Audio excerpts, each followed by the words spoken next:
kuwa maisha ya kitaaluma na mitazamo ya maisha kwa ujumla inabadilika kila wakati kutokana na mifumo mbalimbali ya teknolojia na mazingira. Hivyo ni waombe wahitimu wote kubadilika kulingana na mabadiliko ya teknolojia na mazingira na kutumia mabadiliko hayo kama fursa ili kujiletea maendeleo yenu wenyewe, familia zenu, jamii na taifa kwa ujumla, kwa kuibua fursa za kujiajiri na kuajiri watu wengine. Jumla ya programu 77 za masomo zenye jumla ya wahitimu 794 wakiwa wanaume 495 na wanawake 299. Wahitimu wa shahada za kwanza wanaostahili kutumikia shahada ya chuo kikuu cha Sokoine cha kilimo wako 677.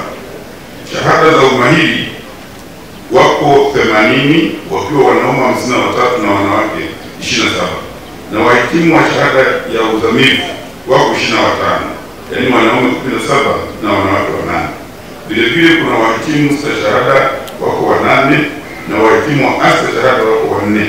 Katika mahafali ya leo wahitimu wanawake ni 299 ambao ni sawa na 37.7 ya wahitimu. Aidha, mwezi Februari mwaka 2025 chuo kilizindua kigoda cha utafiti cha JICA kwa ajili ya kuboresha kilimo cha umwagiliaji na kituo cha teknolojia kwa ajili ya kuhamasisha matumizi ya teknolojia za kilimo na viwanda kwa kutoa mafunzo pamoja na ushauri kwa wajasiriamali wadogo na wakati na uchakataji wa mazao.